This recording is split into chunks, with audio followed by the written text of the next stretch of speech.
네 애미 애비가 거지 같으니까 우리 아들이 밖에서 딴 여자한테 정 붙인 거 아니야.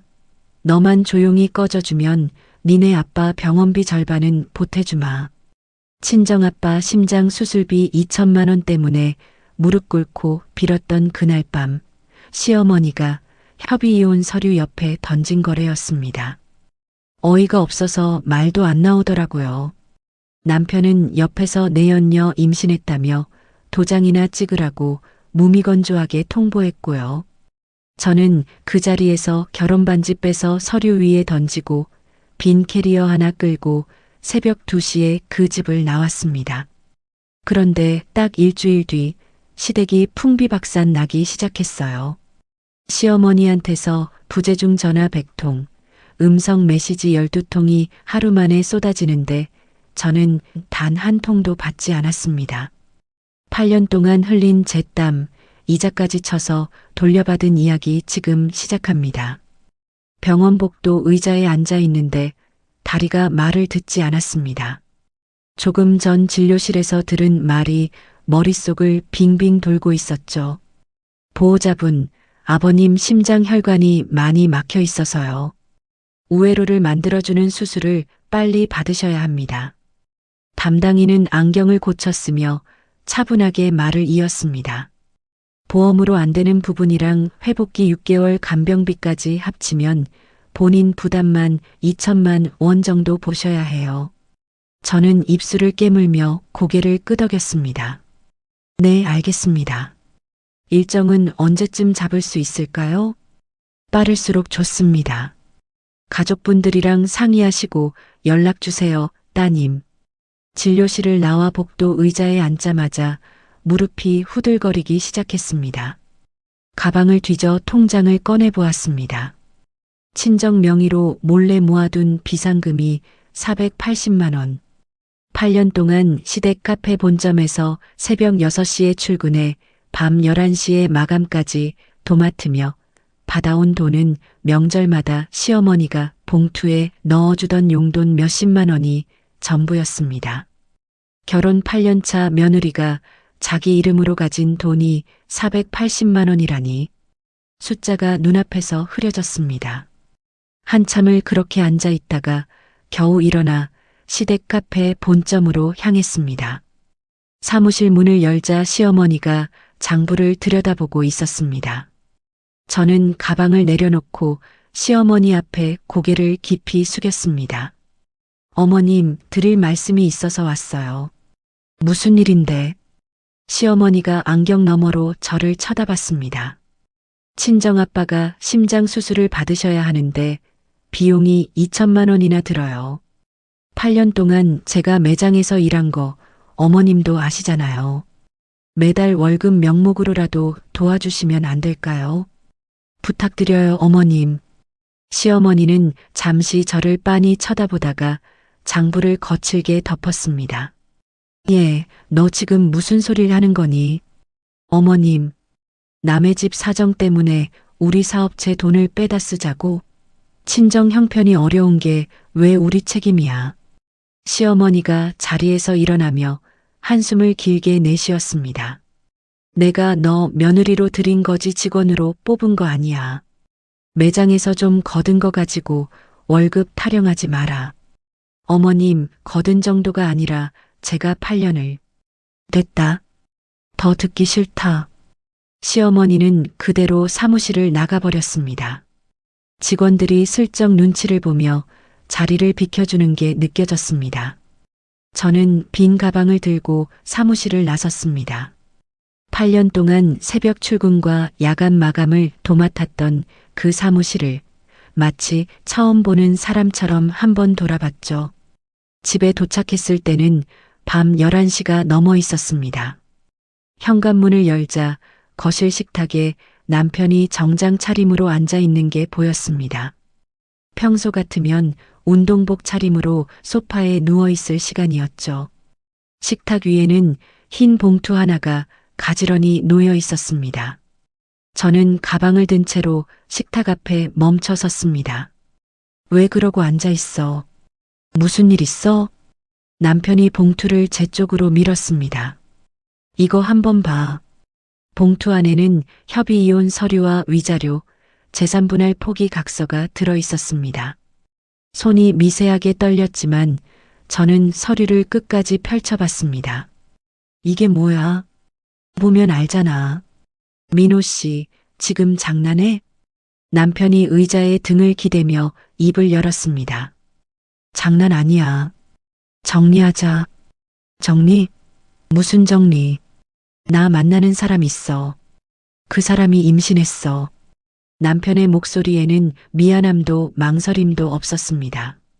마치 거래처 미팅 자리에서 안건을 보고하듯 무미건조했죠. 저는 식탁 모서리를 손으로 짚었습니다. 뭐라고 했어, 방금? 애가 생겼다고.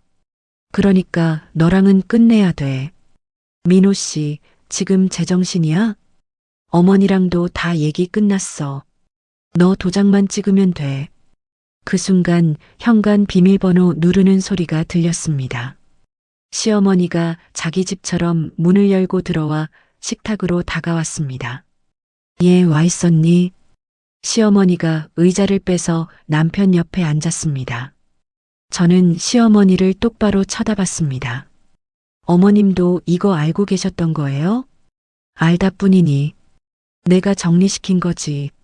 시어머니가 다리를 꼬며 저를 위아래로 훑쳤습니다.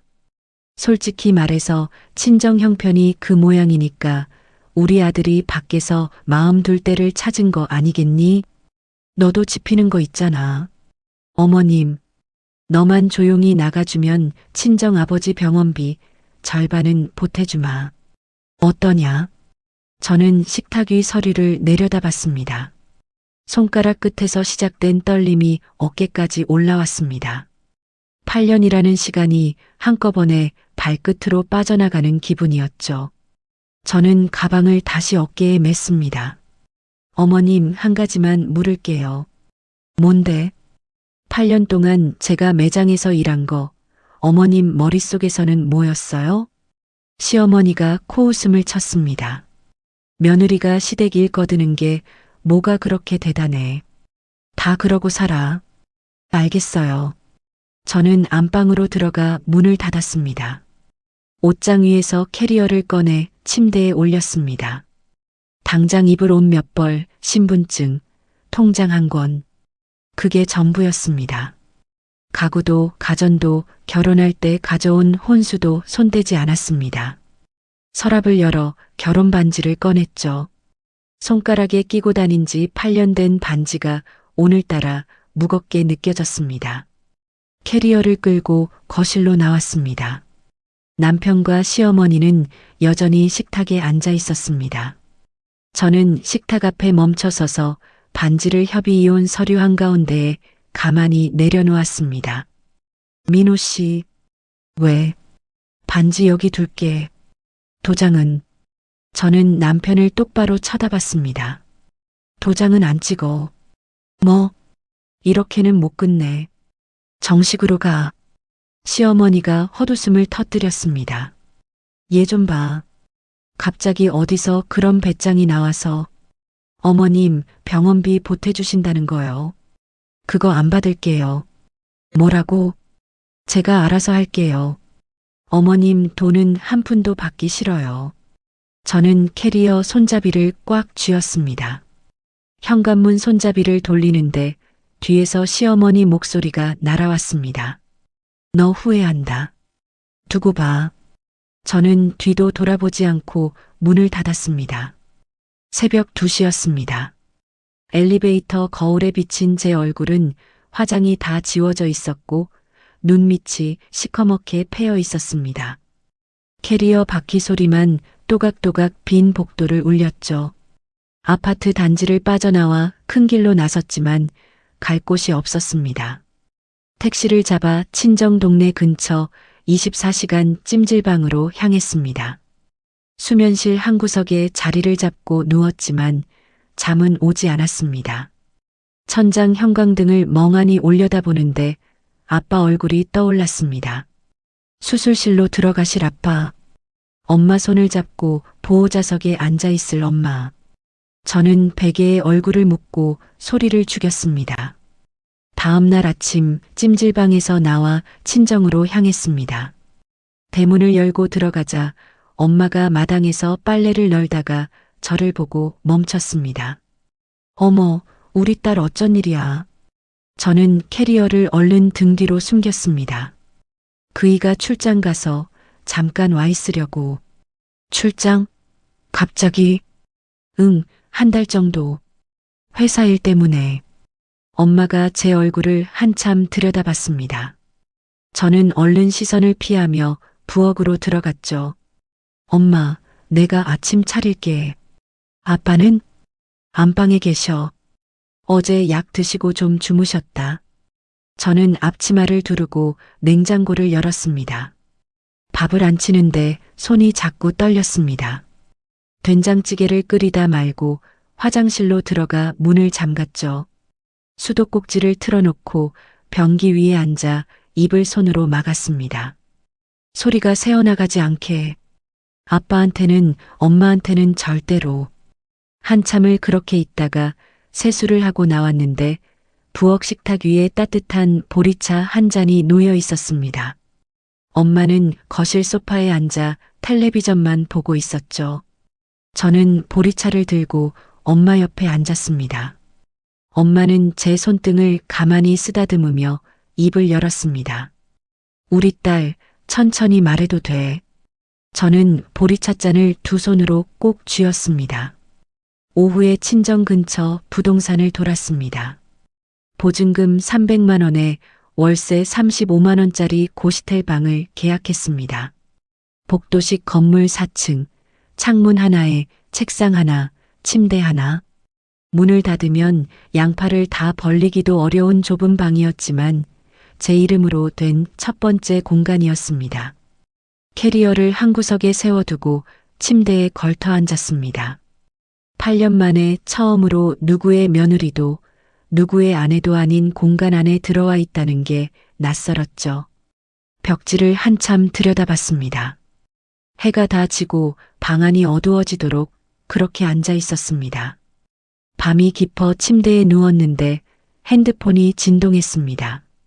남편이었습니다. 도장 언제 찍으러 올 거야? 마침표 하나 없는 짧은 문장. 저는 답장 대신 핸드폰 메모장을 열었습니다. 병원 원무가 번호를 찾아 저장하고 메모를 달았습니다. 수술비 분할 납부 상담. 화면을 끄고 천장을 올려다봤습니다. 내일 아침 9시에 원무과로 전화를 걸어야겠다고 그것만 생각했습니다. 다음 날 아침 9시 정각 원무과에 전화를 걸었습니다. 네, 원무과입니다. 안녕하세요. 환자 보호자인데요. 수술비 분할 납부 상담을 좀 받고 싶어서요. 성함이랑 환자분 정보 알려주시겠어요? 저는 또박또박 아빠 이름과 주민등록번호 앞자리를 불러줬습니다. 상담사는 잠시 자판 두드리는 소리를 내더니 차분하게 안내를 시작했습니다. 보호자분, 오후 2시에 사회복지팀 상담실로 와주시면 분할 납부 약정이랑 저소득층 의료비 지원 신청 같이 도와드릴 수 있어요. 네, 꼭 가겠습니다. 감사합니다. 전화를 끊고 노트를 펼쳤습니다. 비상금 480만 원, 큰이모님께 빌릴 수 있는 돈 얼마, 보험 약관에서 뺐을 수 있는 돈 얼마, 신용대출 한도 얼마. 숫자들을 한 줄씩 손글씨로 적어 내려갔죠. 칸을 메워가는 동안 손이 차분해지는 게 느껴졌습니다. 오후에 병원 사회복지팀 상담실 문을 두드렸습니다. 40대 초반쯤 되어 보이는 여자 담당자가 자리를 권했습니다. 보호자분 앉으세요. 신청서부터 같이 작성해 볼게요. 네, 잘 부탁드립니다. 우선 분할은 24개월까지 나눠드릴 수 있고요. 지원금 신청은 결과 나올 때까지 한 달 정도 걸려요. 그동안 입원하시는데 문제 없도록 약정서 먼저 처리해 드릴게요. 저는 신청서 칸을 채우며 고개를 끄덕였습니다. 신청인 자필 서명여기랑 여기 한 번 더 부탁드려요. 펜 끝이 종이에 닿는 순간 가슴 속 무언가가 조금 풀리는 기분이 들었습니다. 상담을 마치고 친정으로 돌아오자 엄마가 부엌에서 물을 썰고 있었습니다. 저는 엄마 옆에 가서 도마를 같이 잡았습니다. 엄마, 나 부탁이 있어. 뭔데? 아빠한테는 그이 출장 얘기 그대로 가줘. 한 달 동안 회사 일로 친정 근처에서 출퇴근하게 됐다고. 엄마가 칼질을 멈추고 저를 봤습니다. 우리 딸, 아빠 수술 끝나고 회복하실 때까지만, 그때까지만 모르게 해줘, 엄마. 엄마는 한참 동안 저를 쳐다보다가 다시 물을 썰기 시작했습니다. 알았다. 엄마가 입 다물게. 고마워. 근데 너 혼자 다 짊어지지 마라.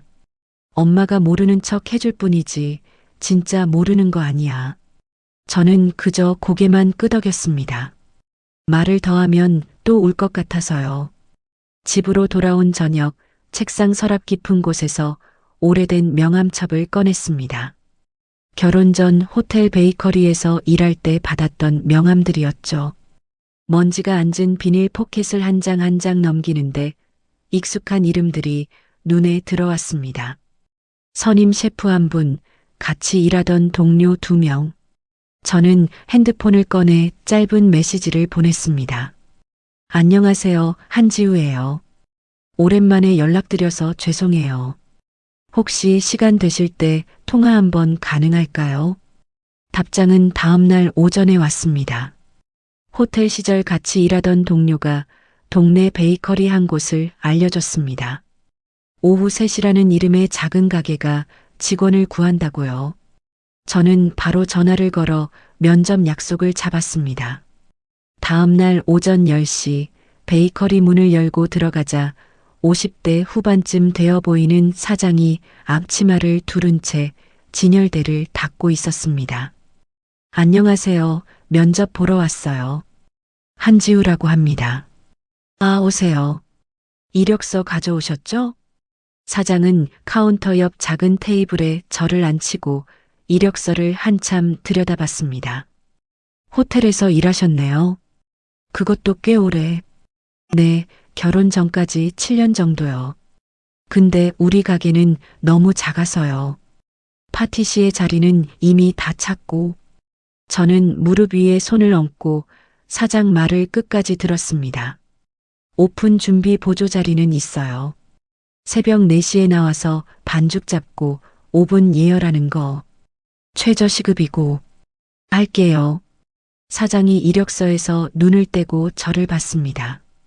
호텔 출신 손이 새벽 보조하기 아깝지 않아요?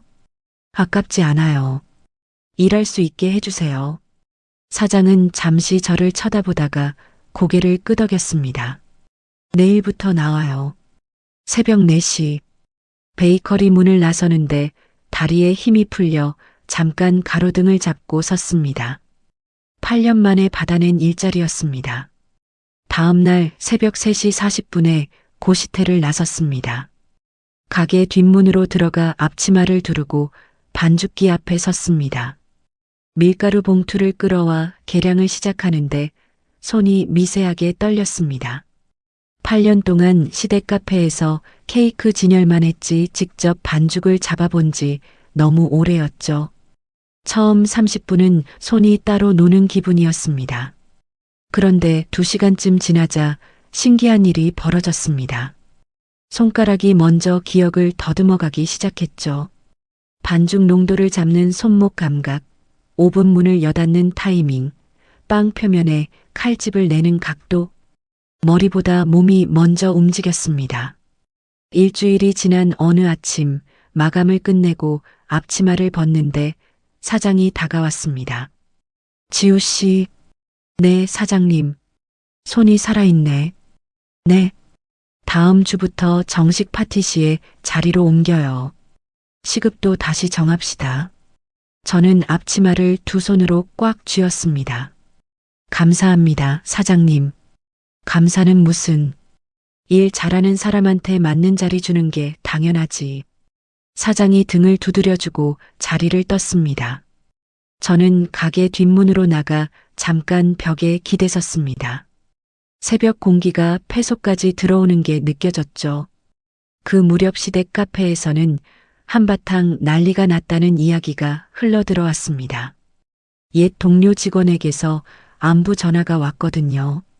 사모님, 본점이 지금 발칵 뒤집어졌어요. 왜요?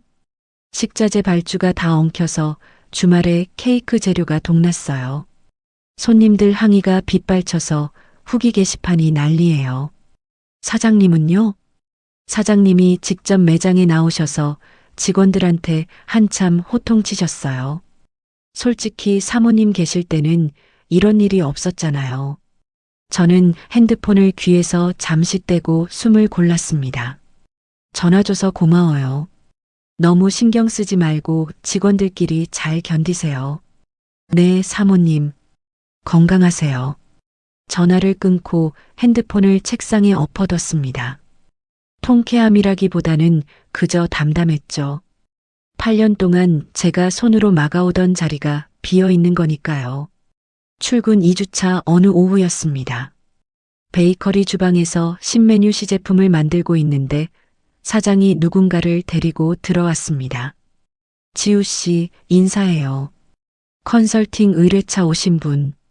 저는 손을 앞치마에 닦으며 고개를 들었습니다. 그리고 그 자리에 멈춰 섰습니다. 마주 선 사람도 마찬가지였죠. 지우야? 선배. 호텔 베이커리 시절 같은 팀 선임이었던 강도연 선배였습니다. 8년 만이었습니다. 도연 선배는 한참 말을 잇지 못하다가 손에 들고 있던 명함을 내밀었습니다. 여기 어떻게 오래 비웠다가 다시 시작한 지 얼마 안 됐어. 도연 선배가 명함을 든 손이 살짝 떨리는 게 보였습니다. 잠깐만. 일 끝나면 차 한잔 할 시간 있어? 네, 마감하고 9시쯤요. 그때 보자. 사장이 두 사람을 번갈아 보더니 슬쩍 자리를 비켜줬습니다. 그날 저녁 베이커리 근처 카페에서 도연 선배를 다시 만났습니다. 지우야, 진짜 오랜만이다. 네, 선배도 잘 지내셨죠?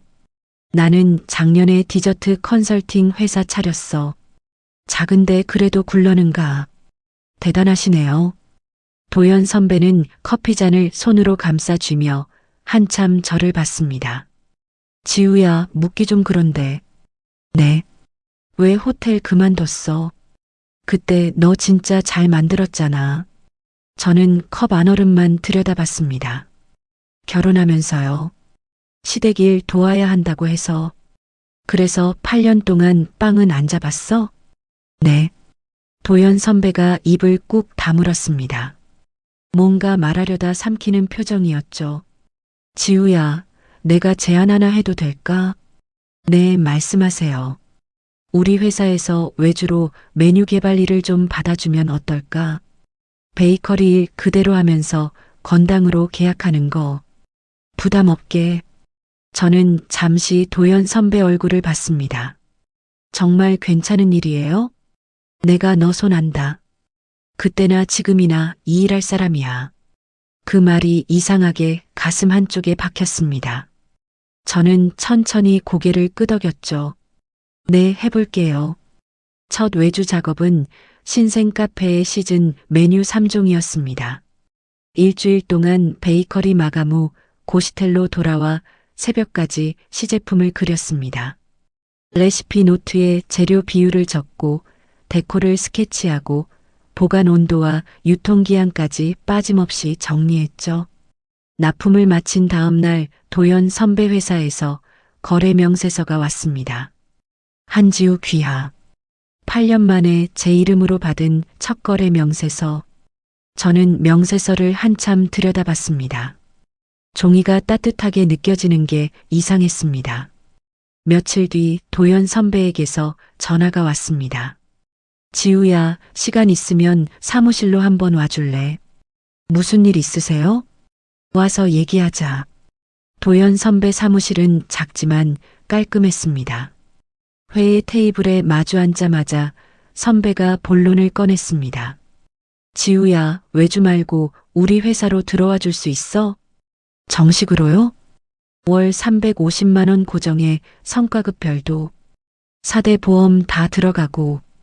저는 테이블 위에 손을 가만히 올려놨습니다.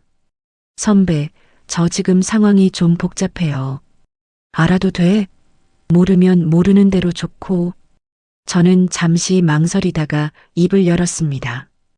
이혼 절차 들어가야 해요. 도연 선배는 별다른 표정 변화 없이 고개를 끄덕였습니다. 그건 내일이야. 나는 네가 일할 수 있는 자리만 만들면 되고. 생각해보고 답 드려도 될까요? 이번 주말까지 줘. 사무실을 나서는데 핸드폰이 진동했습니다. 엄마였습니다. 우리 딸, 아빠 수술 날짜 잡혔다. 3주 뒤래. 응, 알았어, 엄마. 내가 병원 가서 다시 확인할게. 전화를 끊자마자 또 진동이 울렸습니다. 이번엔 남편이었습니다. 협의 이혼 안 할 거면 소송으로 갈 거야. 똑똑히 알고 있어. 저는 그 문자를 한참 들여다봤습니다. 손이 떨릴 줄 알았는데 떨리지 않았죠. 처음이었습니다. 남편 문자를 보고도 손이 멀쩡한 게. 그날 밤 고시텔 책상 앞에 앉아 노트를 펼쳤습니다. 도연 선배 회사로 옮기는 일정을 적어 내려갔습니다. 베이커리 사장님께는 2주 인수인계 기간을 약속드리고 다음 달 1일부로 출근. 펜을 내려놓고 의자에 등을 기댔습니다. 창밖으로 가로등 불빛이 비스듬히 들어와 책상을 비추고 있었죠. 내일은 베이커리 사장님께 먼저 말씀을 드려야겠다. 저는 그것만 생각하며 형광등을 껐습니다. 수술 전날 저녁 병원 5층 입원실 앞 간호 데스크에 섰습니다. 간호사가 서류 한 장을 내밀었습니다. 보호자분, 수술 동의서에 서명 부탁드려요.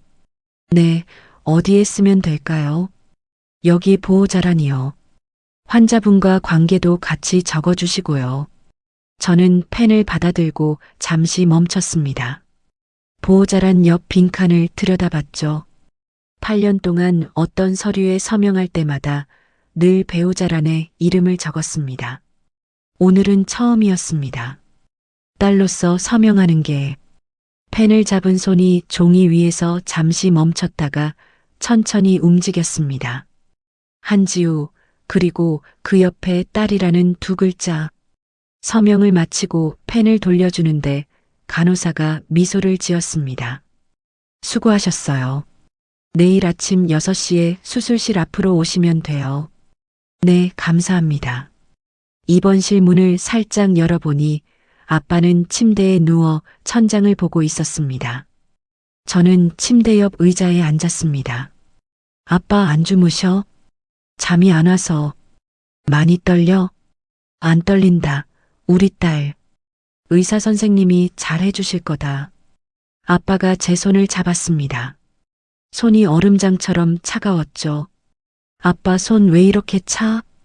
늙으면 다 그래. 이불 더 끌어줄까? 됐다. 너나 좀 쉬어. 출장 다녀온 사람이 매일 병원 들락거리느라고. 저는 입술을 살짝 깨물며 고개를 끄덕였습니다. 내일 끝나면 같이 죽 먹자, 아빠. 그래, 죽 먹자. 아빠 손등을 가만히 쓰다듬다가 병실을 나왔습니다. 복도에서 잠시 벽에 기대 섰는데 가슴이 묵직했죠. 다음 날 새벽 6시 수술실 앞에 섰습니다. 엄마가 먼저 와서 보호자 의자에 앉아 있었습니다. 이동 침대가 복도로 나오자 저는 아빠 손을 잡았습니다. 아빠 다녀와요. 우리 딸 걱정 말아라. 엄마랑 여기서 기다릴게. 자동문이 천천히 열렸다 닫혔습니다. 문이 닫히는 순간 다리에 힘이 풀려 그대로 의자에 주저앉았죠. 엄마가 옆에서 제 어깨를 끌어안았습니다. 우리 딸, 엄마, 엄마가 다 알아. 다 알고 있었어. 엄마, 고생했다, 우리 딸. 고생 많이 했어. 엄마 목소리가 떨리고 있었습니다. 평소 같으면 무덤덤하게 어깨를 두드려주고 말 엄마가 처음으로 제 옆에서 흐느꼈죠. 저는 엄마 어깨에 머리를 기대고 한참을 그렇게 있었습니다. 수술은 5시간 가까이 걸렸습니다. 의사가 수술실에서 나와 보호자석 쪽으로 다가왔습니다. 보호자분, 수술 잘 끝났습니다. 감사합니다, 선생님. 오늘은 중환자실에 계실 거고요. 내일부터 면회 가능합니다. 저는 의사에게 깊이 고개를 숙였습니다. 엄마는 옆에서 두 손을 모으고 작게 흐느꼈죠. 엄마를 보호자 대기실 의자에 앉히고 저는 1층 카페로 내려왔습니다. 가방에서 미수금 정산 서류를 꺼내 펼쳤습니다. 병원비 분할 일정과 사회복지팀에서 받은 지원금 안내문을 한 줄씩 짚어가고 있는데 핸드폰이 진동했습니다. 화면에 시어머니 이름이 떴습니다. 저는 받지 않았죠. 진동이 멈추고 잠시 후 문자가 한 통 도착했습니다. 아버님 수술 잘 끝나셨다는 얘기 들었다. 병문안 가도 되겠니? 저는 그 문자를 한번 읽고 핸드폰 설정으로 들어갔습니다. 수신 거부 목록에 시어머니 번호와 남편 번호를 차례로 추가했죠. 화면을 끄고 다시 서류 위로 시선을 옮겼습니다. 다음 주 월요일 도연 선배 회사로 첫 출근을 했습니다. 베이커리 사장님과는 약속한 2주 인수인계를 마치고 깔끔하게 정리한 뒤였습니다. 사무실에 도착하자 도연 선배가 작은 작업 공간으로 저를 안내했습니다. 여기가 내 자리야. 좁아도 일하기는 충분할 거야. 네, 선배. 충분해요. 책상 위에는 명함 박스 하나가 놓여 있었습니다. 상자를 열자 흰 종이 사이로 제 이름이 박힌 명함이 가지런히 들어 있었죠. 한지우, 메뉴 개발 팀장. 저는 명함 한 장을 손에 들고 한참 들여다봤습니다. 4대 보험 가입 서류도 챙겨놨어. 인사팀에 전달만 해주면 돼. 네, 알겠습니다. 도연 선배가 잠시 머뭇거리다가 입을 열었습니다. 지우야. 네. 잘 왔어. 감사해요, 선배. 선배가 자리를 비켜주고 저는 의자에 앉았습니다. 빈 책상 위에 두 손을 가지런히 올려놓고 한참을 그렇게 있었죠. 8년 동안 비어있던 자리가 다시 채워지는 기분이었습니다. 첫 월급 350만 원이 통장에 찍히던 날이었습니다. ATM 앞에 서서 잔액 화면을 2번이나 확인했습니다. 기계에서 명세표가 나와 손에 쥐었죠. 저는 곧장 은행 창구로 가서 자동이체 신청서를 작성했습니다. 매월 절반은 병원비 분할금으로 나머지는 적금과 생활비 계좌로 나누어 보냈습니다. 같은 주 어느 점심시간 회사 휴게실에서 커피를 마시고 있는데 한 여자분이 들어왔습니다. 마케팅 팀장 윤은희 씨였습니다.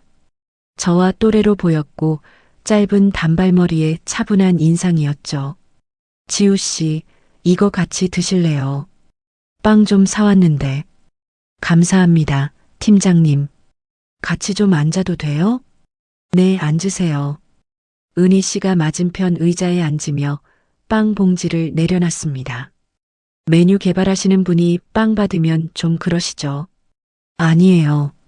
좋아해요. 다른 사람 빵. 은희 씨가 작게 웃었습니다. 저도 사실 디저트 좋아해서 이 회사 들어왔어요. 자식이 있어서 그런가 담궈보면 자꾸 손이 가요. 아, 아이가 있으세요? 네, 7살. 저 혼자 키워요. 저는 빵을 한 입 베어 물며 고개를 끄덕였습니다. 말이 자연스럽게 이어졌습니다. 자식 얘기, 회사 분위기, 도연 선배가 어떤 사람인지. 은희 씨는 말이 빠르지 않고 듣는 시간이 더 길었죠. 그렇게 점심을 3번쯤 같이 한 어느 날 저는 자연스럽게 호칭을 바꿨습니다. 언니라고 불러도 돼요? 그럼요, 지우 씨. 그래주면 좋죠. 네, 은희 언니. 며칠 뒤 점심 회사 근처 작은 식당에서 비빔밥을 먹는데 은희 언니가 조심스럽게 입을 열었습니다. 지우 씨, 네, 언니. 제가 좀 주제 넘은 말해도 될까요? 하세요.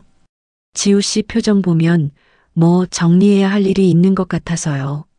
저는 숟가락을 잠시 내려놨습니다. 티가 많이 나요? 제가 좀 알아요. 그쪽 일. 은희 언니가 가방에서 명함 한 장을 꺼내 슬쩍 밀었습니다. 제가 정리할 때 도움 많이 받았던 분이에요. 박 변호사라고. 언니, 부담 갖지 말고 한 번만 가봐요. 가서 얘기만 해봐도 머리가 좀 정리될 거예요. 저는 명함을 두 손으로 받아 가방에 넣었습니다. 그 무게가 작지 않았죠. 박 변호사 사무실은 회사에서 지하철 두 정거장 거리에 있었습니다. 40대 중반쯤 되어 보이는 남자 변호사가 저를 회의실로 안내했습니다. 지우 씨, 우선 편하게 앉으세요. 커피 한 잔 드릴게요. 감사합니다. 저는 미리 정리해온 자료 봉투를 테이블에 올렸습니다. 8년치 출퇴근 기록, 시댁 카페에서 만든 메뉴 노트, 직원 교육 자료, 식자재 발주 내역. 박 변호사가 봉투를 열어 자료를 한 장씩 넘기기 시작했습니다. 이걸 다 직접 정리하신 거예요? 네, 일하면서 메모해 두던 거예요. 지우 씨, 박 변호사가 안경을 고쳤으며 저를 봤습니다.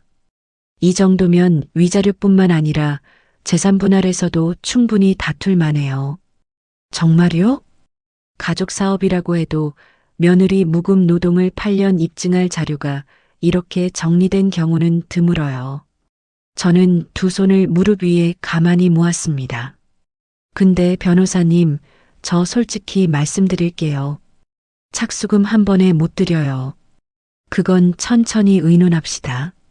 분할로 받아도 돼요. 박 변호사가 자료를 다시 봉투에 정리하며 말을 이었습니다. 우선 급한 건 남편분이 보낸 협박성 문자랑 외도 증거예요. 흥신소 같은 데 맡기지 마시고 합법적인 방법으로 모아야 해요. 제가 단계별로 안내해 드릴게요. 네, 변호사님 말씀대로 할게요. 잘 결정하셨어요, 지우 씨. 상담을 마치고 사무실 건물 1층 로비로 내려왔습니다. 엘리베이터 문이 열리는데 마주 선 사람이 저를 알아보고 멈췄습니다. 50대 후반쯤 되어 보이는 남자, 시댁 카페 가맹점주 중 한 분이었습니다. 매년 본사 행사에서 인사를 나누던 분이었죠. 사모님, 어머, 점주님. 사모님, 진짜 사모님 맞으시죠? 여기서 뵐 줄이야. 점주님이 다급한 표정으로 다가왔습니다. 사모님, 솔직하게 좀 여쭤도 될까요? 네, 말씀하세요. 본사에 지금 무슨 일 있는 거 아니에요? 우리 점주들끼리 단톡방에서 난리예요. 식자재 단가도 갑자기 올라가고 정사는 자꾸 밀리고. 저는 잠시 입을 다물었습니다. 여기서 함부로 말을 얹으면 안 된다는 박 변호사의 조언이 머릿속을 스쳤죠. 점주님, 죄송한데 저는 지금 그쪽 일에 대해 답을 드릴 입장이 아니에요. 사모님, 제가 도와드릴 수 있는 게 있으면 차차 말씀 나누시죠. 지금은 좀 어려워요. 점주님이 잠시 저를 쳐다보더니 작게 한숨을 쉬며 명함을 한 장 내밀었습니다. 꼭 한번 연락 좀 주세요. 부탁드립니다. 네, 점주님. 마음만 받을게요. 엘리베이터를 내려 건물 밖으로 나오는데 다리가 무거웠습니다. 시댁 안에서 시작된 균열이 이미 바깥으로 새어나가고 있다는 게 느껴졌죠. 그날 저녁 첫 월급과 큰 이모님이 챙겨주신 종잣돈을 합쳐 작은 원룸으로 이사할 준비를 시작했습니다. 고시텔 짐을 박스에 담는데 책상 서랍 깊은 곳에서 USB 하나가 손에 잡혔습니다. 뽑아서 라벨을 들여다보니 결혼식 영상이라고 적혀 있었죠. 저는 USB를 손바닥에 올려놓고 잠시 들여다봤습니다. 마음이 흔들릴 줄 알았는데 의외로 잔잔했습니다. 종량제 봉투를 가져와 USB를 넣고 입구를 단단히 묶었죠. 봉투를 현관 옆에 놓아두고 저는 방으로 돌아왔습니다. 핸드폰을 열어 박 변호사에게 짧은 문자를 보냈습니다. 변호사님, 다음 주 중에 시간 한 번 더 내주세요. 본격적으로 진행해 보고 싶어요. 답장은 금방 왔습니다. 네, 지우 씨. 화요일 오후 3시 어떠세요? 좋아요. 그때 뵐게요. 핸드폰을 책상에 내려놓고 천장을 잠시 올려다봤습니다. 이제 진짜 시작이구나. 말 대신 그 한 줄이 머릿속을 지나갔습니다. 가맹점주를 로비에서 마주친 지 일주일이 지났을 무렵 그 점주님에게서 전화가 걸려왔습니다. 사모님, 잠깐 차 한 잔만 나눠주실 수 있을까요? 정말 짧게요. 점주님, 어디서 뵐까요? 회사 근처로 제가 가겠습니다. 시간만 정해주세요. 저는 박 변호사에게 먼저 사정을 알린 뒤 다음 날 점심시간에 만나기로 약속을 잡았죠. 회사 2블록 옆 작은 카페에 점주님이 먼저 와 앉아 있었습니다.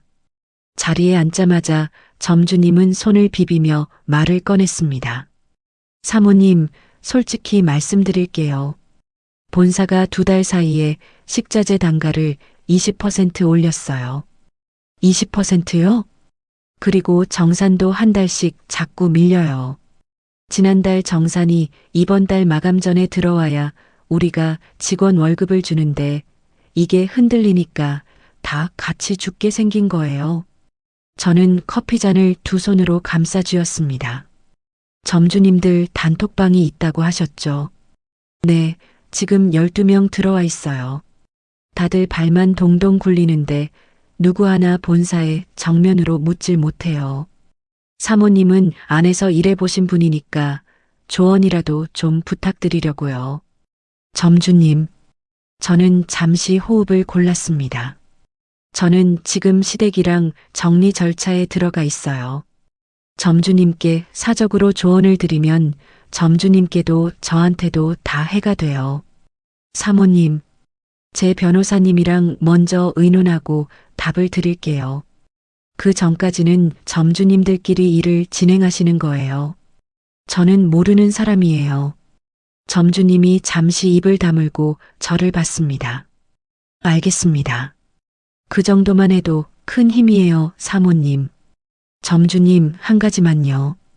자료는 잘 챙겨두세요. 단가 인상 공문, 정산 지연 내역, 본사가 보낸 문자 같은 거. 무슨 일이 생기더라도 그게 점주님들 지키는 거예요. 점주님이 천천히 고개를 끄덕였습니다. 그날 오후 박 변호사 사무실로 곧장 향했습니다. 회의실에 마주 앉자 박 변호사는 안경을 고쳤으며 펜을 들었죠.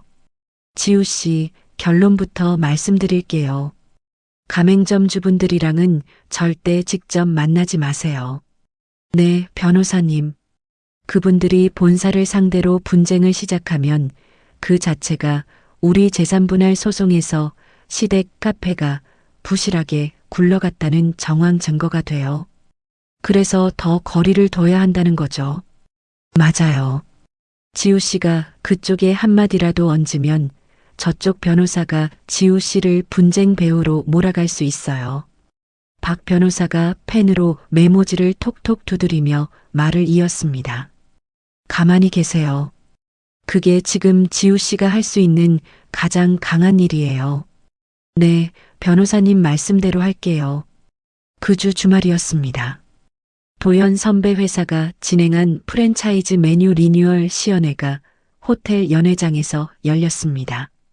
저는 흰 가운을 입고 시연 테이블 옆에 섰죠.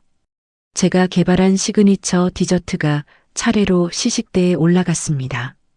클라이언트 측 임원 5명이 한 입씩 맛본 뒤 서로 눈빛을 주고받았습니다. 가장 연배가 있어 보이는 분이 입을 열었죠. 이 메뉴 누가 만든 거예요? 도연 선배가 저를 가리키며 답했습니다. 여기 우리 한지우 팀장이 개발했습니다. 만장일치예요. 이 5종 그대로 갑시다. 제 옆에 서 있던 도연 선배가 작게 한숨을 내쉬며 미소를 지었습니다. 고생했어, 지우야. 감사해요, 선배. 다음 주 월요일 통장에 성과급 200만 원이 찍혔습니다. ATM 앞에서 잔액을 3번이나 확인했죠. 명세표를 손에 쥐고 사무실로 돌아오는데 회사 입구에서 은희 언니가 손을 흔들었습니다. 지우 씨, 성과급 들어왔다면서? 축하해요. 언니가 어떻게 알았어요? 선배가 임원회의에서 한참 자랑하던데요. 우리 팀장 같은 사람이 또 어디 있냐고. 저는 머쓱하게 웃었습니다. 오늘 저녁 같이 먹어요. 내가 살게. 좋아요. 어디서요? 회사 앞 칼국수집. 거기 매콤한 거 잘해요. 그 시각 시댁에서는 한바탕 일이 터지고 있다는 소식이 옛 본사 직원 한 명을 통해 흘러 들어왔습니다. 저녁 무렵 옛 직원에게서 짧은 메시지가 왔죠. 사모님, 회장님이 회계 점검 직접 하시다가 호텔 결제건 발견하셨대요. 사장님이랑 크게 부딪히셨어요. 저는 메시지를 한번 읽고 답장 없이 화면을 껐습니다. 며칠 뒤 오전 모르는 번호로 전화가 왔습니다. 망설이다 받았는데 시아버지였습니다. 아가, 저는 잠시 숨을 골랐죠. 네, 아버님. 바쁘니? 잠깐 통화 가능하니? 시아버지 목소리는 평소 단단하던 음색이 빠져 있었습니다. 아버님, 죄송한데요. 저 지금 일하는 중이에요. 그래, 길게 안 잡으마. 그동안 우리 집안이 너한테. 아버님, 저는 말을 끊었습니다. 저 모든 연락은 변호사님 통해서 서면으로만 받기로 했어요. 이해해 주세요. 아가, 그렇게까지. 죄송합니다, 아버님. 끊을게요. 전화를 끊고 핸드폰을 책상 위에 엎어 놓았습니다. 손바닥이 살짝 땀에 젖어 있었죠. 박 변호사에게 곧바로 메시지를 보내 통화 내역을 보고했습니다. 잘하셨어요, 지우 씨. 다음번에 또 연락 오면 그대로 끊으시면 돼요. 저쪽 입장은 서면으로만 받겠습니다. 다음 날 박 변호사 사무실에서 시아버지 측 내용 증명을 확인했습니다. 박 변호사가 봉투를 열어 한 장 한 장 펼쳐 보여줬죠. 아가, 그동안의 노고를 인정한다. 정식 절차를 통해 합당한 보상을 논의하고 싶구나. 저는 그 문장을 한참 들여다봤습니다. 가슴속에서 무언가가 흔들리는 게 느껴졌죠. 박 변호사가 저를 보더니 안경을 고쳐 썼습니다. 지우 씨, 네. 마음 흔들리시는 거 알아요. 근데 이건 회유책일 수 있어요. 회유책이요? 본사 회계 문제, 가맹점주 동향, 사모님 측 외도 정황. 이게 다 한꺼번에 터지기 직전이에요. 사돈어른 입장에서는 며느리분이랑 빨리 합의로 정리하는 게 가장 손해를 덜 보는 길이거든요. 아, 법정에서 만나는 게 가장 안전해요.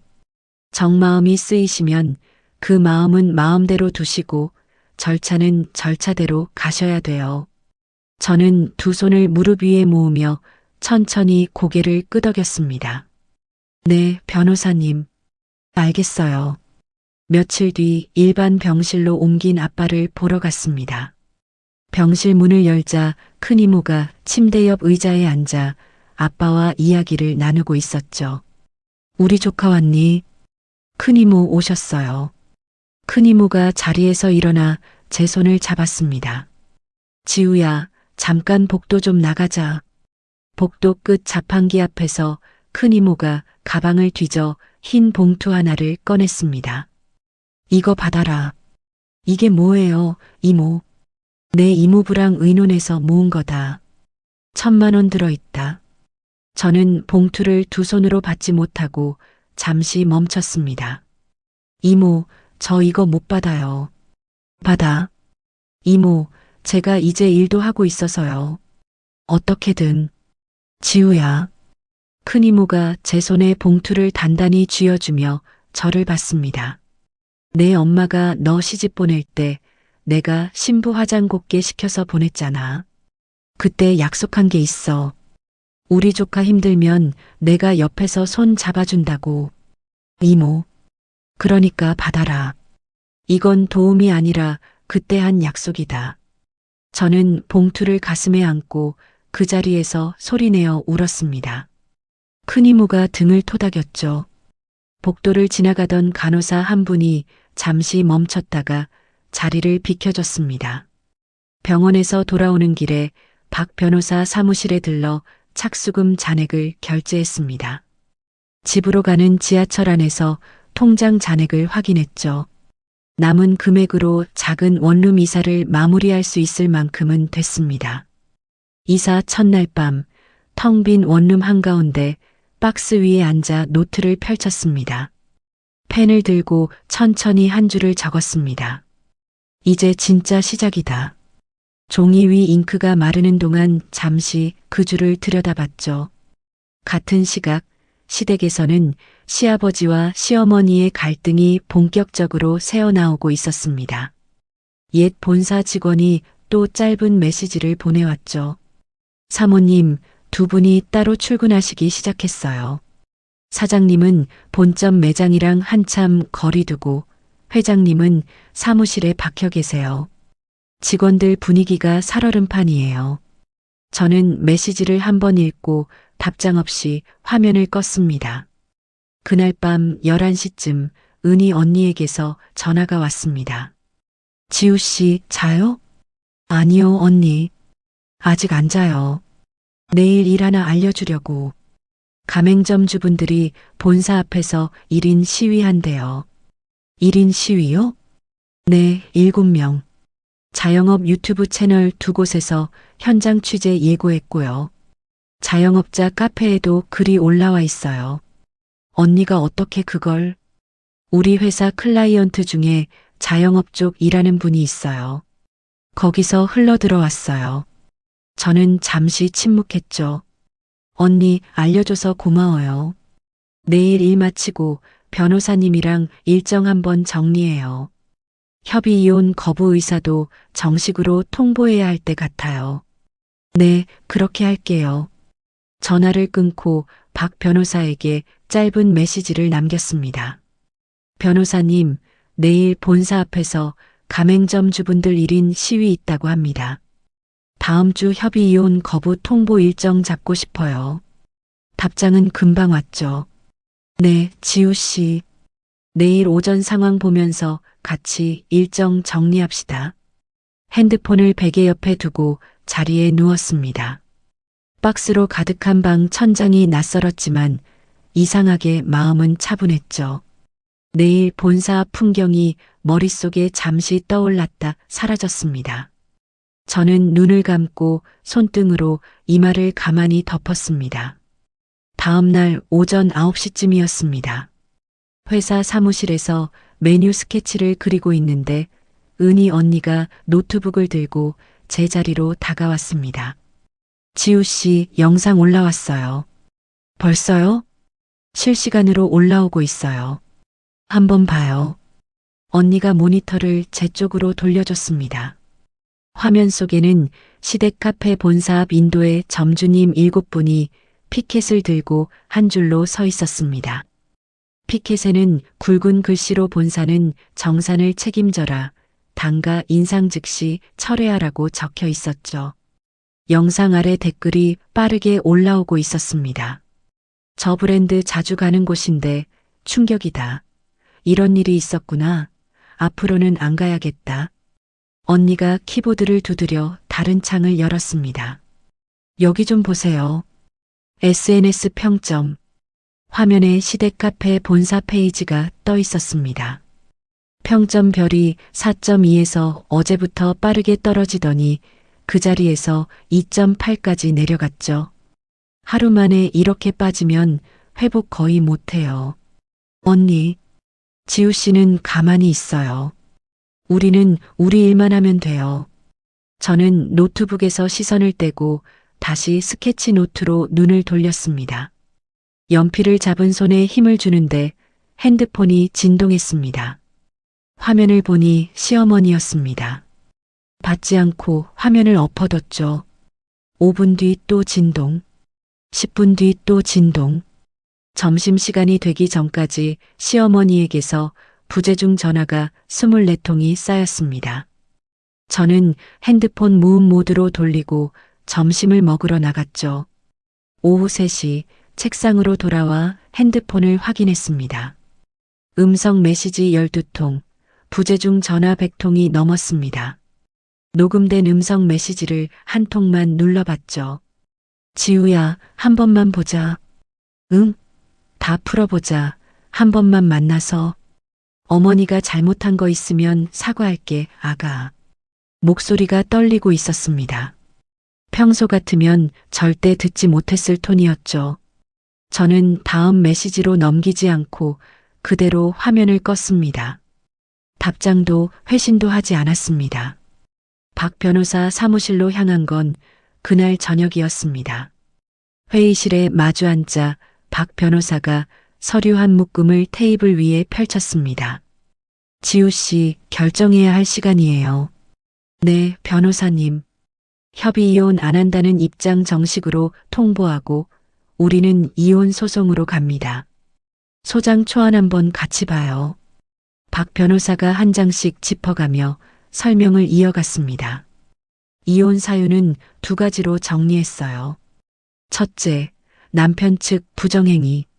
둘째, 시댁의 부당한 가사노동 착취. 2번째 사유도 가능해요? 가능해요. 지우 씨가 정리해 주신 8년치 자료가 있으니까요. 그게 핵심이에요. 저는 소장 초안을 한 줄씩 천천히 읽었습니다.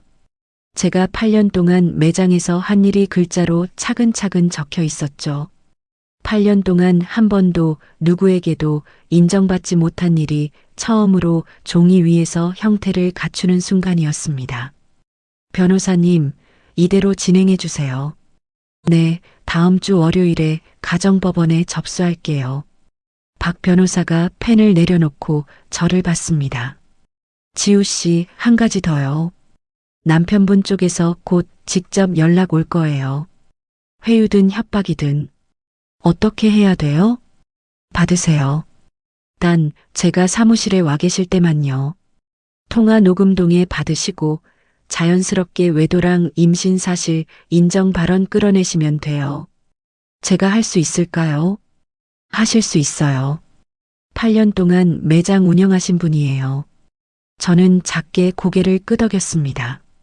소장이 가정법원에 접수된 다음 날 오후였습니다.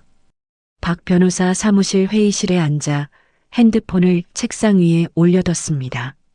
박 변호사는 맞은편에 앉아 펜을 들고 메모지를 펼치고 있었죠. 핸드폰이 진동했습니다. 남편이었습니다. 박 변호사가 작게 고개를 끄덕였습니다. 저는 통화 버튼을 누르고 스피커폰으로 전환했죠. 여보세요.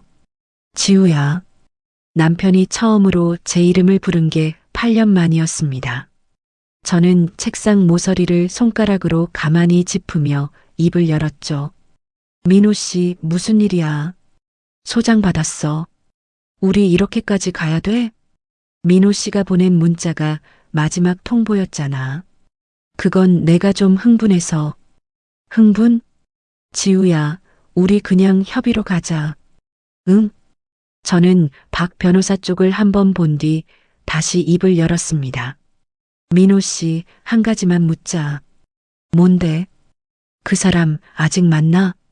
그건 왜? 아이는 어떻게 됐어? 진짜 임신은 한 거야? 남편이 잠시 침묵하다가 한숨을 내쉬었습니다. 임신은 맞아. 민호 씨 입으로 다시 말해줘. 나 똑똑히 듣고 싶어서. 만나는 사람 있고 그 사람 임신했어. 그래서 그날 그렇게 말한 거야. 박 변호사가 메모지에 짧게 동그라미를 쳤습니다. 저는 호흡을 천천히 골랐죠. 민호 씨, 이혼은 정식으로 가. 협의는 없어. 지우야, 위자료 그거 내가 다는 못 줘. 그건 알지? 못 주면 법대로 가져갈게. 너 진짜 변했다. 민호 씨가 변하게 했지. 저는 통화 종료 버튼을 눌렀습니다. 핸드폰이 잠잠해지자 박 변호사가 작게 미소를 지었습니다. 지우 씨, 네, 변호사님. 이 정도면 위자료 협상에서 우리가 주도권집니다. 정말요? 본인 입으로 외도랑 임신 사실 인정한 녹취 확보됐어요. 다른 증거 없이도 이거 하나로 충분해요. 저는 손등으로 눈가를 한번 닦았습니다. 박 변호사가 자리에서 일어나며 종이컵에 물을 따라 건넸죠. 한 모금 드세요. 물이 따뜻했습니다. 그 시각 시댁에서는 일이 한꺼번에 무너지고 있었다는 소식이 옛 본사 직원을 통해 흘러 들어왔습니다. 며칠 뒤 직원이 짧은 음성 메시지를 보냈죠. 사모님, 회계 감사 결과 나왔어요. 본부장님이랑 그 여자분이 지난 1년 동안 본사 법인카드로 쓴 게 8,400만 원이래요. 저는 메시지를 2번 들었습니다. 이어지는 소식들이 차례로 흘러 들어왔죠. 시아버지가 아들을 본사에서 해임했다. 그 여자는 다음 날 SNS와 연락처를 모두 정리하고 잠적했다. 남편은 일자리와 내연녀를 동시에 잃은 채 시댁 본가로 돌아갔지만 시어머니마저 카드를 끊어버렸다. 저는 그 모든 이야기를 박 변호사에게만 보고하고 다른 누구에게도 입을 열지 않았습니다. 며칠 뒤 도연 선배가 사무실로 저를 불렀습니다. 회의 테이블에 마주 앉자 선배가 차분하게 입을 열었죠. 지우야, 너한테 먼저 말해야 할 일이 있어. 무슨 일이세요, 선배? 가맹점주 연합 쪽에서 우리 회사에 컨설팅 의뢰가 들어왔어. 새 브랜드 만드는 일이래. 저는 잠시 숨을 골랐습니다. 시댁 카페 점주분들이요? 맞아. 지우야, 윤리적으로 문제 안 되게 처리하고 싶어. 네가 부담스러우면 너 빼고 진행할게.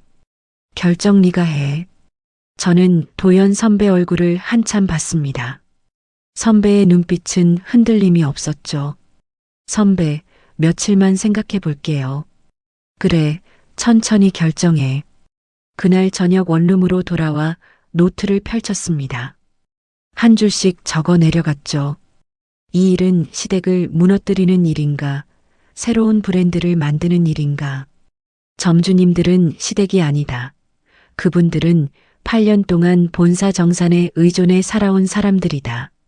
내가 빠진다고 그분들의 분쟁이 멈추지 않는다. 펜을 내려놓고 천장을 잠시 올려다봤습니다. 다음 날 출근하자마자 도연 선배 자리로 갔습니다. 선배, 결정했어요. 어떻게? 같이 갈게요. 이건 시댁을 무너뜨리는 일이 아니라 새로운 브랜드를 만드는 일이에요. 도연 선배가 잠시 저를 봤습니다. 잘 결정했어, 지우야. 근데 한 가지만요. 뭐? 개인 감정으로 일하지 않을게요. 점주님들 입장에서, 손님들 입장에서만 만들게요. 그래, 그렇게 가자. 그날 저녁 아빠가 퇴원해 친정으로 돌아오는 날이었습니다. 병원에서 친정까지 모시고 와 거실 소파에 앉혀드린 뒤 엄마가 죽을 한 그릇 차렸죠. 저는 아빠 옆에 앉아 무릎 담요를 다리에 덮어드렸습니다. 아빠, 답답하지 않아? 괜찮다. 집이 제일 좋다. 엄마가 죽 끓이셨어. 좀 식혀서 드시자. 아빠가 죽을 한 숟갈 떠 입에 넣다가 숟가락을 잠시 내려놓았습니다. 우리 딸. 응, 아빠. 내가 지금 묻는 거 좀 그러면 그냥 대답 안 해도 돼. 뭔데, 아빠? 아빠가 저를 잠시 쳐다봤습니다. 그 사람이 너한테 어떻게 한 거냐? 저는 손에 들고 있던 숟가락을 식탁에 가만히 내려놓았습니다. 아빠, 내 엄마가 며칠 전에 살짝 비쳤어. 다는 안 들었다. 네가 직접 말해야 할 것 같아서. 저는 잠시 무릎 위에 손을 모았습니다. 8년 동안 누구에게도 다 꺼내지 못했던 이야기였죠. 아빠, 다 얘기할게. 천천히 해. 저는 천천히 입을 열었습니다. 8년 동안 새벽에 출근해 야간에 마감했던 일. 명절 용돈 외에 단 한 번도 월급을 받아본 적이 없는 일. 수술비 부탁을 거절당한 그날 밤 식탁 위에 놓여있던 협의이혼 서류. 위자료 절반 보태줄 테니 나가달라는 시어머니의 말. 결혼 반지를 식탁 위에 두고 새벽 2시에 캐리어 하나 끌고 나온 그 길. 말하는 동안 아빠는 한 번도 말을 끊지 않았습니다. 엄마는 부엌 입구에 서서 행주를 두 손으로 꼭 쥐고 있었죠. 이야기가 다 끝나고 거실에 잠시 침묵이 흘렀습니다. 아빠는 한참을 천장만 올려다봤죠. 그리고 제 손을 두 손으로 꼭 잡았습니다. 우리 딸. 응, 아빠. 아빠가 미안하다. 아빠가 왜 미안해? 그동안 아빠가 못 알아챘다. 그게 미안하다. 저는 아빠 무릎에 이마를 가만히 댔습니다. 아빠 손이 제 머리 위에 천천히 올라왔습니다. 거실에는 죽 기몰라가는 소리만 조용히 났습니다. 엄마가 행주를 내려놓고 부엌 의자에 천천히 앉는 모습이 시야 끝에 잡혔죠. 저는 눈을 감고 한참을 그렇게 있었습니다. 소장이 접수되고 2달이 지난 어느 날 아침이었습니다. 가정법원 법정에 들어서자 박 변호사가 먼저 자리를 안내했습니다. 지우 씨, 이쪽에 앉으세요. 호흡 천천히 가져가시고. 네, 변호사님. 저는 박 변호사 옆 의자에 앉아 무릎 위에 두 손을 가지런히 모았습니다. 맞은편 자리에 남편이 앉아 있었습니다. 남편 옆에는 짙은색 정장을 입은 남자 변호사가 서류를 정리하고 있었죠. 8년 동안 매일 아침마다 마주 앉아 밥을 먹던 사람이었는데 오늘은 처음 보는 사람처럼 낯설었습니다. 남편이 잠시 저를 봤습니다. 저도 시선을 피하지 않고 똑바로 마주봤죠. 먼저 시선을 떨군 건 남편이었습니다. 재판장이 들어오고 변론이 시작됐습니다. 남편 측 변호사가 먼저 일어났습니다. 재판장님, 원고가 주장하는 가사노동은 통상적인 부부의 의무 범위 안에 있습니다. 시댁 카페 근무 역시 가족 사업에 대한 자발적 참여로 봐야 합니다. 박 변호사가 천천히 일어났습니다. 재판장님, 그 부분에 대해서는 자료로 답변드리겠습니다. 박 변호사가 두꺼운 서류 묶음을 한 장씩 짚어가며 정리해 제출했습니다. 8년치 출퇴근 기록, 메뉴 개발 노트, 직원 교육 자료, 식자재 발주 내역. 제 손글씨가 그대로 남아있는 종이들이 한 장씩 법정 안으로 들어가는 동안 저는 책상 위에 손가락을 가만히 올려두고 있었죠. 박 변호사가 마지막으로 입을 열었습니다. 본사 직원 2분이 증인으로 출석해 주셨습니다. 증인석에 앉은 분 중 한 분은 제가 8년 동안 같이 일했던 매장 매니저였습니다. 다른 한 분은 본사 사무실 격리 담당이었죠. 매장 매니저가 먼저 입을 열었습니다. 사모님이 사실상 매장 운영의 70% 이상을 담당하셨어요. 신메뉴 개발도 사모님이 다 하셨고 직원 교육도 사모님이 하셨어요. 급여는요? 박 변호사가 차분하게 물었습니다. 명절에 봉투 한 번 받는 거 말고는 따로 월급 들어오는 건 못 봤어요. 격리 담당이 이어서 답했습니다. 회계장부 어디에도 사모님 이름으로 들어간 급여 항목은 없었어요. 제가 8년 동안 정산 담당이었으니까 확실해요. 남편이 책상 모서리를 손가락으로 톡톡 두드리기 시작했습니다. 남편 측 변호사가 옆에서 작은 목소리로 무언가를 말했지만 남편은 듣고 있지 않은 표정이었죠. 박 변호사가 마지막 서류를 제출하고 자리에 앉았습니다. 재판장이 짧게 정리했습니다. 오늘 변론은 여기까지 하고 다음 기일에 양측 마무리 의견 듣겠습니다. 법정을 나서는데 박 변호사가 작게 고개를 끄덕였습니다. 지우 씨, 분위기 우리 쪽으로 기울었어요. 정말요? 증인 두 분 진술이 결정적이었어요. 잘 정리해 주셔서 가능한 일이었어요.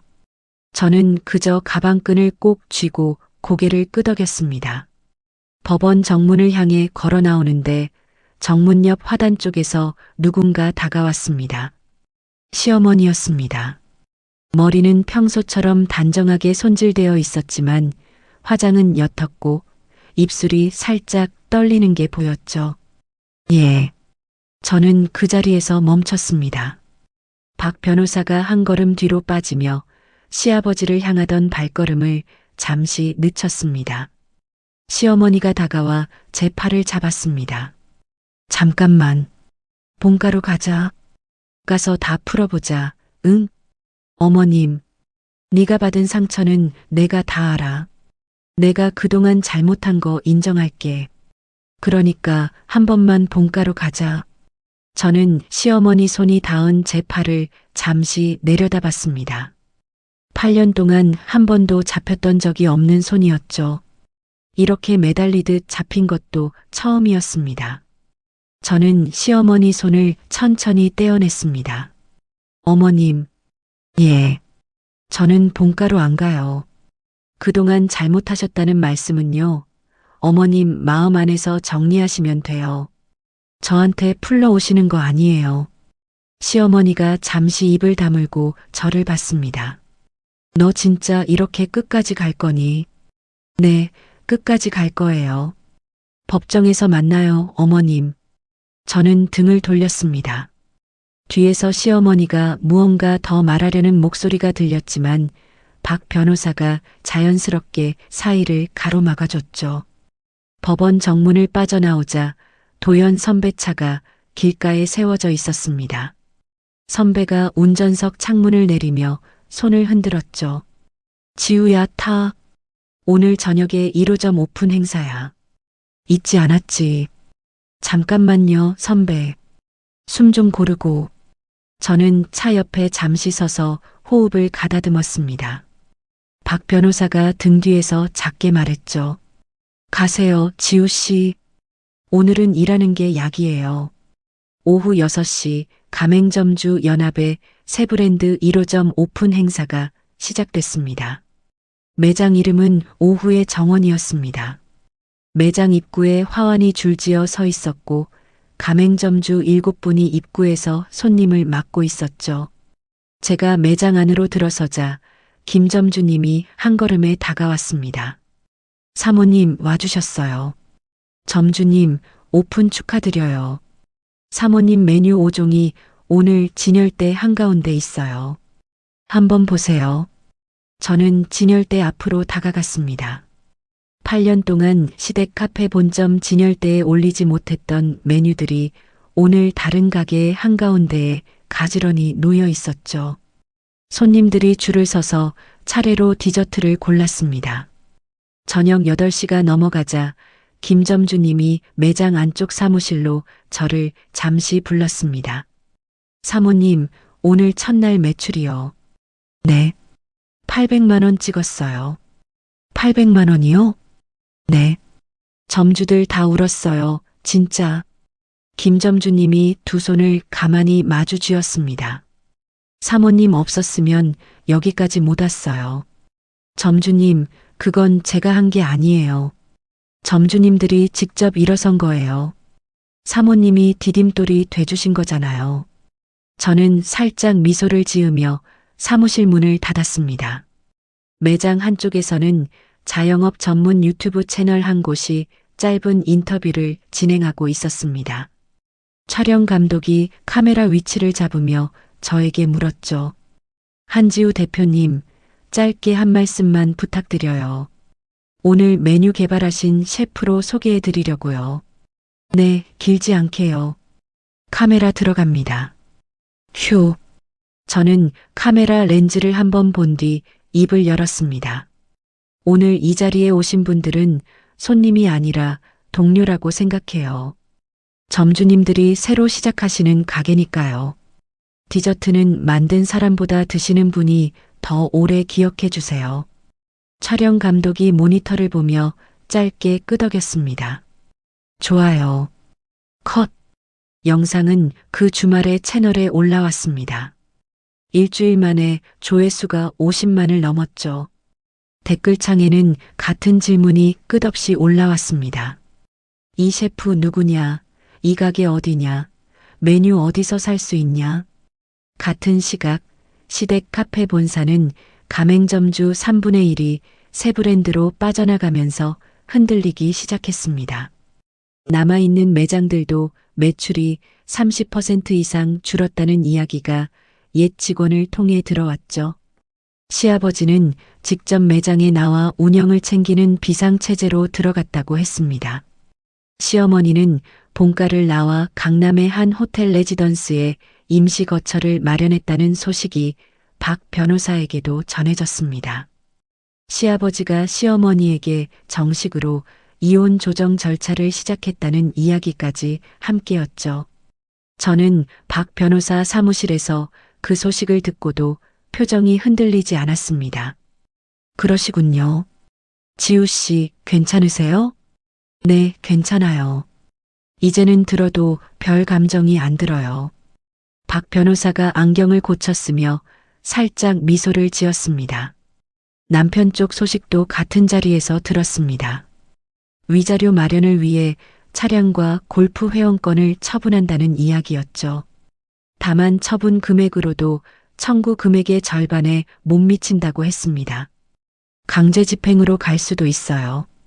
그건 그때 가서 판단합시다. 네, 변호사님 말씀대로요. 며칠 뒤 도연 선배가 회의실로 저를 따로 불렀습니다. 테이블 위에 서류 한 묶음이 놓여 있었죠. 지우야, 잠깐 시간 돼?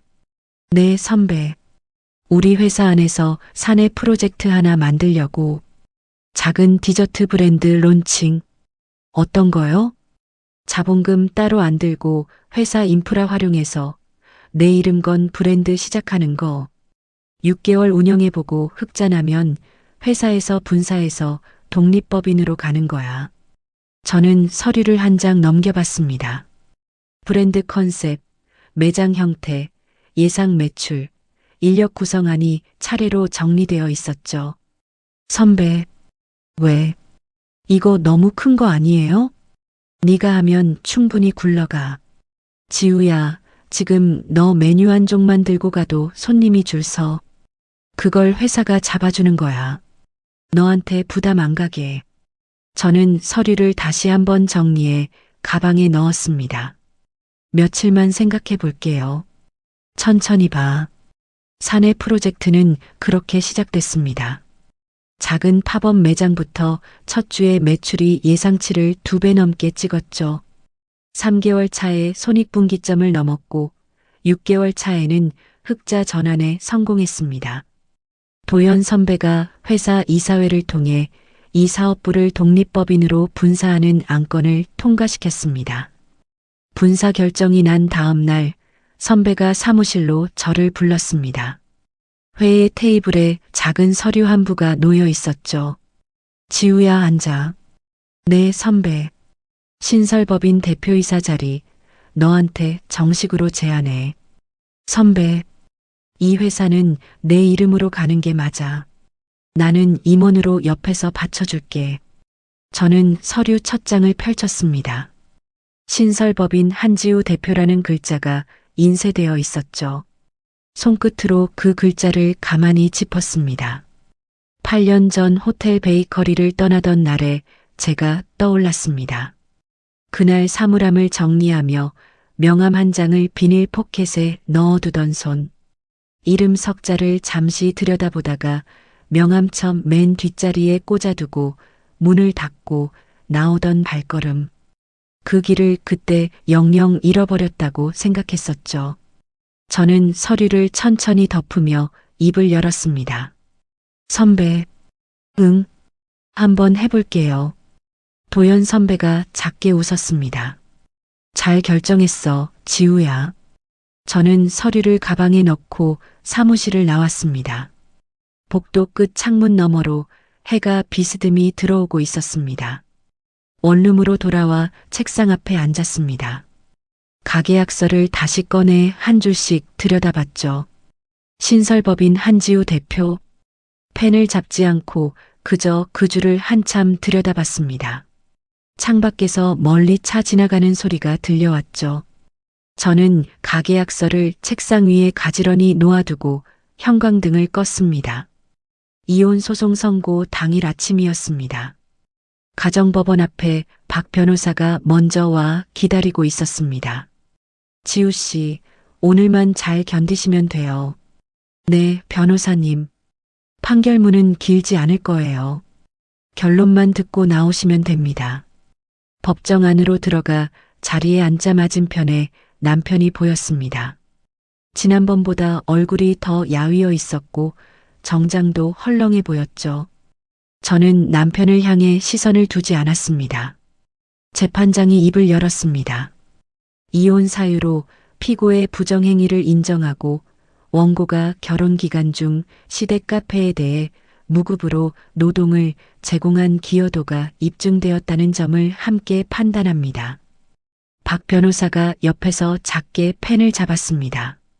이에 피고는 원고에게 위자료 5천만 원과 결혼 기간 동안 형성된 공동재산의 35%에 해당하는 1억 8천만 원을 지급할 것을 명합니다. 저는 책상 위에 손을 가만히 올려둔 채 그 말을 들었습니다.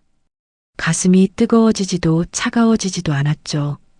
그저 8년이 종이 한 장 위에서 정리됐다는 사실만 머릿속에 천천히 자리 잡았습니다. 법정 밖으로 나오자 박 변호사가 손을 내밀었습니다. 수고하셨어요, 지우 씨. 감사합니다, 변호사님. 오늘은 친정에 가서 좀 쉬세요. 다음 절차는 천천히 봅시다. 저는 법원 앞에서 택시를 잡아 친정으로 향했습니다. 대문을 열고 들어가자 엄마가 마당에서 화분에 물을 주고 있었습니다. 우리 딸 어쩐 일이야? 엄마 아빠 계셔? 거실에 계시지. 저는 신발을 가지런히 벗고 거실로 들어갔습니다. 아빠가 소파에서 신문을 보고 있다가 저를 보고 안경을 내렸죠. 우리 딸 왔구나. 아빠 옆에 좀 앉아도 돼?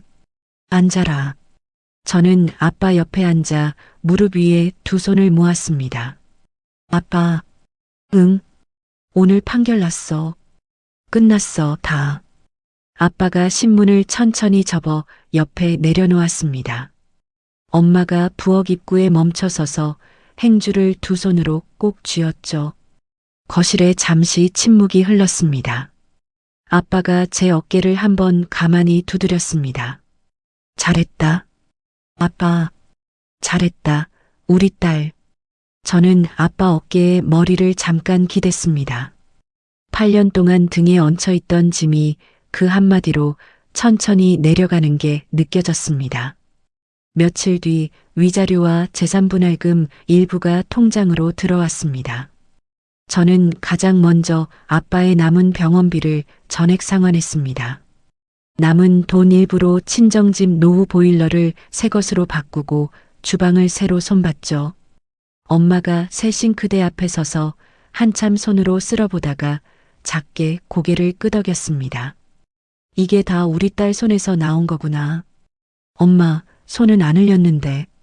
마음에서 나온 거지. 엄마가 행주를 어깨에 걸치며 작게 웃었습니다. 신설법인 절차는 그동안 차근차근 마무리되어 갔습니다. 도연 선배와 은희 언니를 공동 임원으로 두고 작은 회사 하나가 만들어졌죠. 사업자 등록증과 법인 인감을 받아든 날, 저는 사무실 한쪽에 두 가지를 가지런히 놓아두고 잠시 들여다봤습니다. 8년 전 호텔에서 그만두던 날 사물함에 넣어두었던 마지막 명함이 생각났습니다. 지금 손에 쥐고 있는 인감의 무게가 그날 명함보다 훨씬 단단했죠. 첫 단독 매장 자리를 보러 다니기 시작한 건 그 다음 주부터였습니다. 도연 선배와 은희 언니가 함께 후보지 3곳을 돌았죠. 마지막으로 본 자리가 작은 골목 안의 1층 매장이었습니다. 햇볕이 길게 들어오는 창문이 한쪽 벽 전체에 나 있는 곳이었죠. 여기 좋네요. 골목이지만 동선이 깔끔해요. 지우 씨 결정해요. 이 자리 마음에 들면 잡읍시다. 네, 언니. 여기 할게요. 부동산 사장과 임대 계약을 마치고 매장 앞으로 나오는데 골목 끝에서 한 사람이 천천히 걸어오고 있었습니다. 시아버지였습니다. 양손에 작은 화분 하나를 들고 있었죠. 저는 잠시 그 자리에 멈췄습니다. 도연 선배와 은희 언니가 한 걸음 뒤로 빠지며 자연스럽게 자리를 비켜줬습니다. 아가, 네, 아버님. 잠깐 시간 좀 내줄 수 있겠니? 네. 시아버지는 골목 옆 작은 벤치 쪽으로 저를 안내했습니다. 저는 벤치 끝에 앉고 시아버지는 한 자리를 비워두고 그 옆에 앉았죠. 개업 선물이다. 받아라. 시아버지가 화분을 벤치 가운데에 가만히 놓았습니다. 작은 잎이 5장 정도 달린 식물이었죠. 아버님, 이런 거 안 가져오셔도 되는데요. 아니다. 며느리한테가 아니라 한 사람한테 주는 거다. 저는 잠시 화분을 내려다봤습니다. 아버님, 아가, 네. 본사 정리하기로 했다. 폐업 수순으로 들어가고 남은 자산은 가맹점주들 보상금으로 쓰기로 결정했다. 그게 늦었지만 내가 할 수 있는 마지막 일이다. 저는 무릎 위에 두 손을 가지런히 모았습니다. 잘하셨어요, 아버님. 그리고 집사람하고는 정식으로 이혼 절차에 들어갔다. 내 어머니가 미안한 사람이 많다. 본가 안에서도 그렇고 바깥에서도.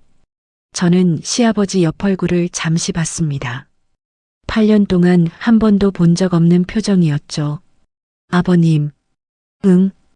오늘 화분은 받을게요. 그 외에는 따로 답을 드릴 게 없어요. 그래, 됐다.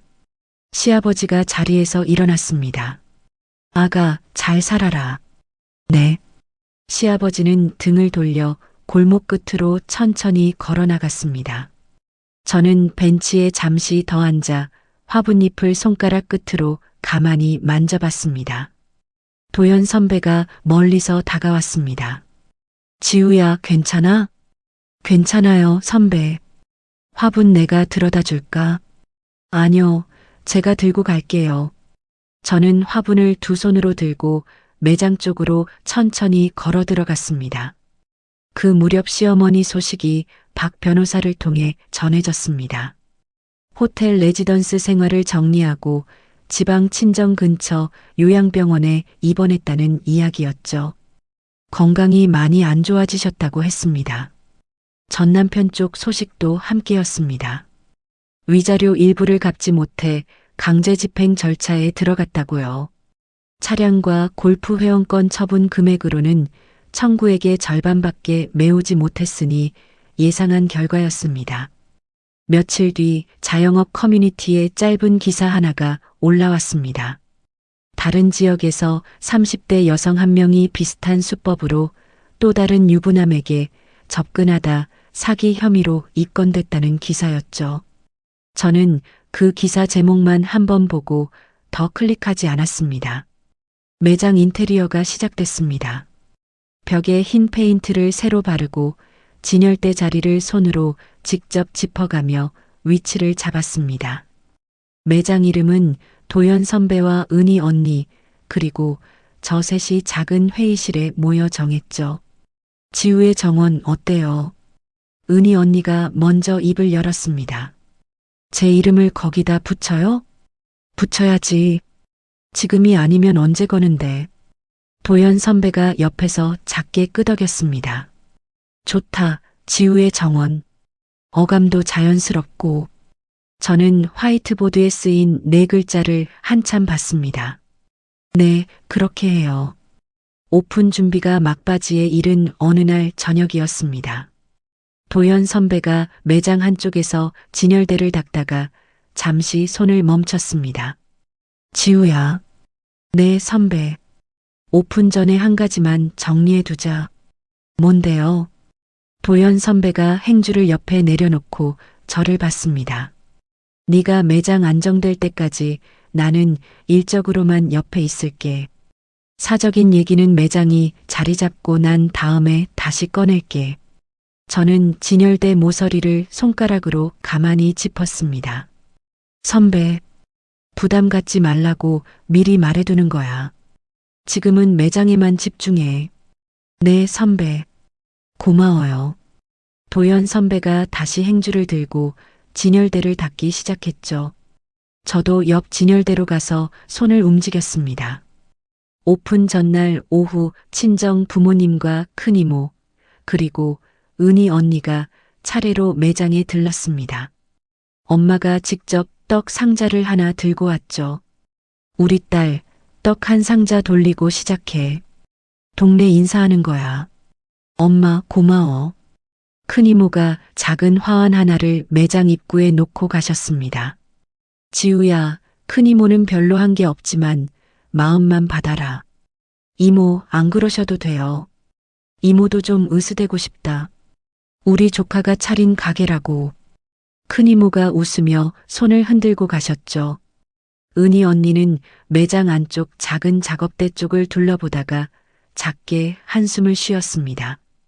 지우 씨, 진짜 했네요. 언니가 다 도와줘서 그래요. 내가 뭘 도왔어요. 다 지우 씨가 한 거지. 저는 매장 벽에 사업자 등록증 액자를 직접 못 박아 걸었습니다. 망치를 들고 벽에 못을 박는데 손이 살짝 떨렸지만 위치는 똑바로 잡혔죠. 액자를 걸어두고 한 발 뒤로 물러나 한참 들여다봤습니다. 오픈 전날 밤이었습니다. 다들 돌아간 매장에 저 혼자 남았습니다. 진열대에 마지막으로 헝겊을 한 번 더 닦으며 매장 안을 한 바퀴 천천히 돌았죠. 8년 전 호텔 베이커리를 그만두던 날이 떠올랐습니다. 사물함 아닌 가운을 곱게 접어 가방에 넣고 마지막으로 주방을 한번 돌아본 뒤 문을 닫고 나왔던 그 저녁. 그날의 제가 지금 이 자리에 와 있다는 사실이 잘 믿기지 않았습니다. 저는 진열대 위에 손을 가만히 올려놓고 작게 입을 열었습니다. 미안해. 고마워. 말이 작게 흩어졌습니다. 8년 전 저에게 건네는 두 마디였죠. 매장 형광등을 한 줄씩 차례로 껐습니다. 마지막 한 줄만 남기고 매장 문을 잠갔습니다. 골목 끝으로 걸어 나오는데 가로등 불빛이 바닥에 길게 비스듬히 깔려 있었습니다. 저는 가방끈을 한번 고쳐 매고 천천히 발을 옮겼습니다. 내일 아침 6시, 새 오븐을 켜는 시간이었습니다. 오픈 당일 아침 6시였습니다. 매장 뒷문으로 들어가 앞치마를 두르고 오븐을 켰습니다. 새 오븐이 천천히 데워지는 소리가 매장 안에 낮게 깔렸죠. 7시 30분쯤 도연 선배와 은희 언니가 차례로 도착했습니다. 지우야, 매장 앞에 벌써 손님이 줄을 섰어. 벌써요? 내가 30명까지 셌다. 은희 언니가 매장 안으로 들어오며 작게 웃었습니다. 지우 씨, 이리 좀 와봐요. 왜요, 언니? 언니가 매장 정문을 살짝 열어줬습니다. 골목 양옆으로 줄지어 선 화환이 먼저 눈에 들어왔죠. 가맹점주 연합 오후의 정원 점주님들 7분이 개별 명의로 보내주신 화환이었습니다. 매장 입구 옆 화환 하나에는 작은 손글씨 카드가 달려 있었죠. 오늘 오픈 진심으로 축하드립니다. 사모님이 아니라 한지우 대표님께 김점주 외일동. 저는 카드 끝을 손가락 끝으로 가만히 짚어봤습니다. 오픈 시간 9시 정각 매장 문을 열었습니다. 손님이 한 분씩 차분하게 들어왔습니다. 처음 들어온 분 중 2분은 지방에서 첫 차로 올라오신 분들이었죠. 한지우 셰프님 맞으시죠? 유튜브 보고 왔어요. 네, 와주셔서 감사합니다. 오늘 진짜 떨려요. 사인 같은 거 받아도 되나요? 저는 살짝 미소를 지으며 고개를 끄덕였죠. 영수증 뒷장에 짧게 이름을 적어드렸습니다. 11시쯤 진열대 한쪽이 비기 시작했습니다. 1시쯤에는 준비한 디저트 200개가 모두 자리를 떠났죠. 은희 언니가 매장 안쪽 작업대로 다가왔습니다. 지우 씨, 완판이에요. 벌써요? 2시간 만에. 첫날 매출 목표 정오 전에 넘었어요. 언니, 잘했어요, 진짜. 저는 두 손을 앞치마에 가만히 닦았습니다. 오후 늦게 친정 부모님이 매장에 도착했습니다. 아빠가 매장 문을 열고 들어서며 가게 안을 한 바퀴 천천히 둘러봤죠. 우리 딸 가게가 이렇구나. 아빠 어떠셔? 좋다. 좋다, 우리 딸. 아빠가 벽에 걸린 사업자 등록증 액자 앞에서 멈췄습니다. 여기서 사진 한 장 같이 찍자. 아빠가 먼저 그러시는 거 처음이야. 내가 우리 딸 가게 자랑하고 싶어서. 엄마가 핸드폰을 들고 우리 둘을 향해 화면을 맞췄습니다. 저는 아빠 옆에 서서 액자가 잘 보이도록 살짝 자리를 비켰죠. 하나, 둘. 엄마가 셔터를 눌렀습니다. 해질 무렵 은희 언니가 매장 한쪽 의자에 앉아 저에게 말을 건넸습니다. 지우 씨, 잠깐 얘기 좀 해도 돼요? 네, 언니. 앉으세요. 저는 작업대 정리를 잠시 멈추고 의자에 마주 앉았습니다. 저 정리 좀 하려고요. 무슨 정리요? 제가 따로 운영하던 마케팅 외주 회사요. 그거 접고 지우 씨 회사에 정식으로 합류하려고요. 언니, 지우 씨가 받아주면 마케팅 이사로 들어갈게요. 저는 잠시 언니 얼굴을 봤습니다. 처음 박 변호사 명함을 슬쩍 밀어주던 그날 점심이 떠올랐죠. 언니 진심이에요? 네. 어차피 일 절반은 우리 회사 일이었어요. 이참에 정리하는 게 맞아요. 저는 자리에서 일어나 손을 내밀었습니다. 잘 부탁드려요, 이사님. 이사님, 호칭 어색하네요. 공식 자리에서만 이사님으로 부를게요. 평소엔 그냥 언니. 언니가 살짝 웃으며 제 손을 잡았습니다. 8년 전 호텔 동료에게 받았던 어떤 악수보다도 따뜻한 손이었죠. 첫 달 매출이 7천만 원을 찍었습니다.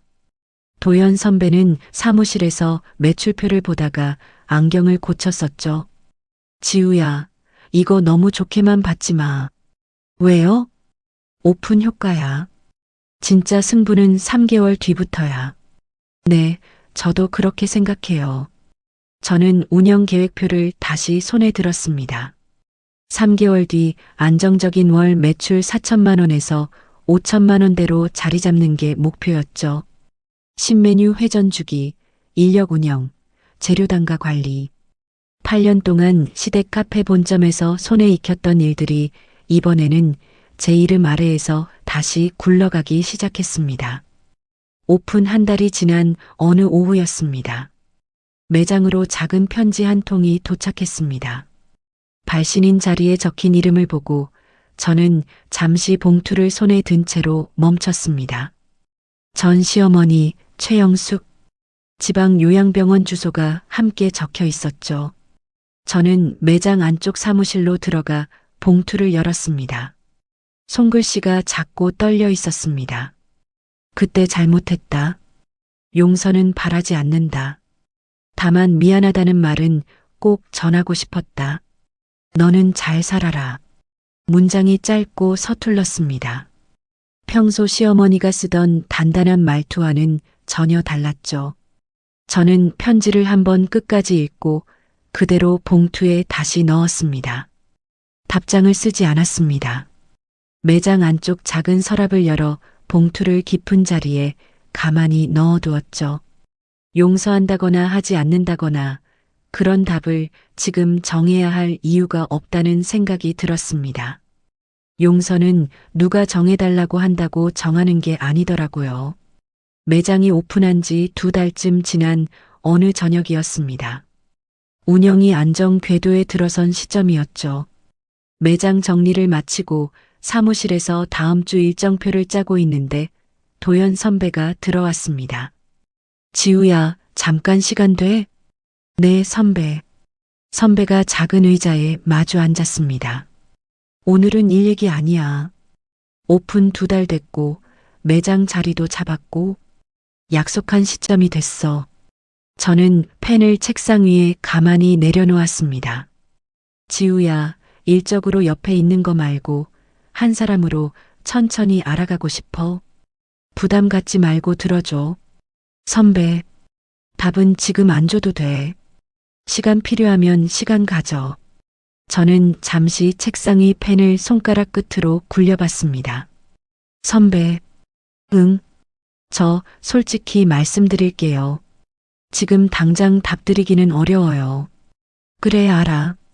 근데요, 기다려주신다면 같이 한번 생각해보고 싶어요. 도연 선배가 작게 고개를 끄덕였습니다. 고마워, 지우야. 그거면 충분해. 우리 서로 속도 맞춰서 천천히 가요. 일도 사람도. 그래, 그렇게 가자. 선배가 자리에서 일어나 사무실 문을 닫고 나갔습니다.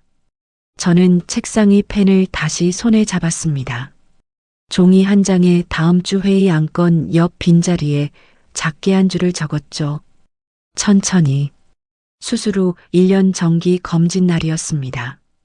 병원 진료실에서 아빠 담당이가 차트를 한참 보다가 안경을 올렸죠. 아버님, 이 정도면 완치에 가깝습니다. 정말요, 선생님? 네. 앞으로 1년에 한 번씩만 정기 검진 받으시면 돼요. 아빠가 옆에서 제 손을 가만히 잡았습니다. 저는 다른 손으로 아빠 손등을 토닥였죠. 그날 저녁 친정 식탁에 미역국 한 그릇이 올라왔습니다. 엄마가 직접 끓인 미역국이었죠. 우리 딸, 오늘은 우리 딸 차례야. 왜 내 차례야, 엄마? 우리 딸도 1년 잘 견뎠으니까. 엄마가 미역국 그릇을 제 자리 앞에 가만히 놓아줬습니다. 아빠가 숟가락을 들고 먼저 한 입 떴습니다. 엄마도 자리에 앉으며 작게 웃었죠. 저는 미역국 위로 김이 올라가는 모습을 한참 봤습니다. 8년 만에 처음으로 식탁 앞에서 아무것도 걱정하지 않아도 되는 저녁이었습니다. 매장은 6개월 차에 2호점 입지 계약을 마쳤습니다. 도연 선배 회사와 정식 합작 계약도 체결했죠. 전국 단위 디저트 브랜드로 확장할 기반이 그렇게 자리를 잡았습니다. 같은 달 신입 파티시에 2명을 처음으로 직접 채용했습니다. 면접실에서 2사람과 마주 앉아 이력서를 한 줄씩 짚어가는데 8년 전 호텔 베이커리 면접실에서 떨고 있던 어린 제가 잠깐 떠올랐죠. 저는 미소를 지으며 첫 질문을 던졌습니다. 5분 앞에서 가장 좋아하는 시간이 언제예요? 매장 1주년 행사를 준비하던 어느 날이었습니다. 자영업 잡지 한 곳에서 인터뷰 제안이 들어왔죠. 특집 주제는 이혼 후 창업에 성공한 여성 사업가였습니다. 처음에는 잠깐 망설였습니다. 이혼이라는 단어를 잡지에 활자로 박는다는 게 마음 한쪽을 잠시 흔들었죠. 그런데 며칠 생각하고 나니 답이 분명해졌습니다. 이혼은 흠이 아니라 이력 한 줄이라고요. 저는 인터뷰를 수락했습니다. 인터뷰 당일 매장 한쪽에 작은 작업대를 정리하고 자리를 만들었습니다. 기자가 노트북과 녹음기를 작업대 위에 가지런히 올렸습니다. 한지우 대표님, 오늘 시간 내주셔서 감사해요. 감사합니다, 기자님. 질문은 차근차근 이어졌습니다. 8년 동안 무엇을 했고, 어떻게 다시 시작했고, 지금은 어떤 마음인지. 저는 한 문장씩 천천히 답을 했죠.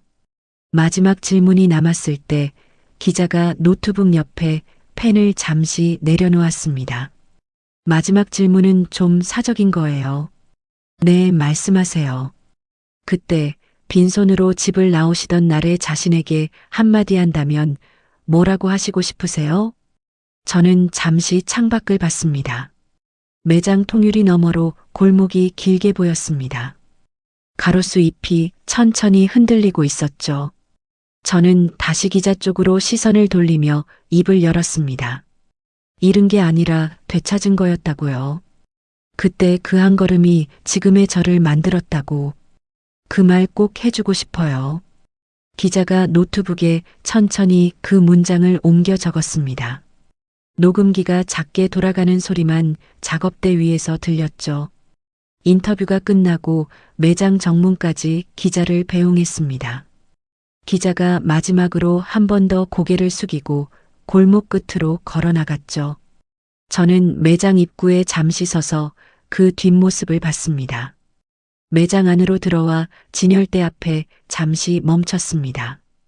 5분이 다음 시간 빵을 굽기 위해 천천히 예열되는 소리가 매장 안에 낮게 깔리고 있었죠.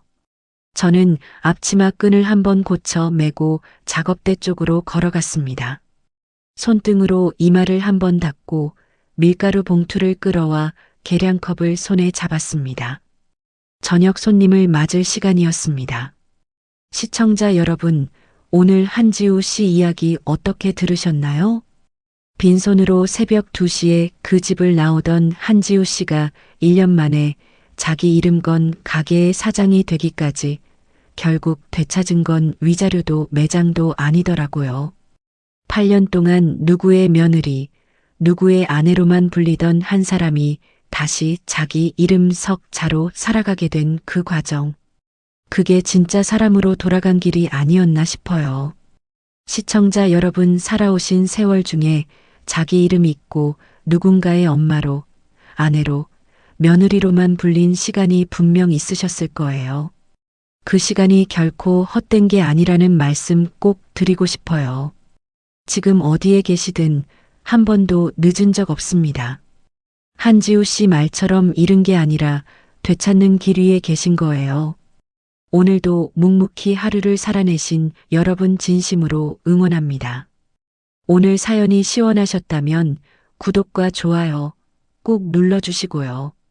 이야기를 끝까지 들어주신 분이 계시다면 잘 들었다고 댓글 하나만 남겨주세요.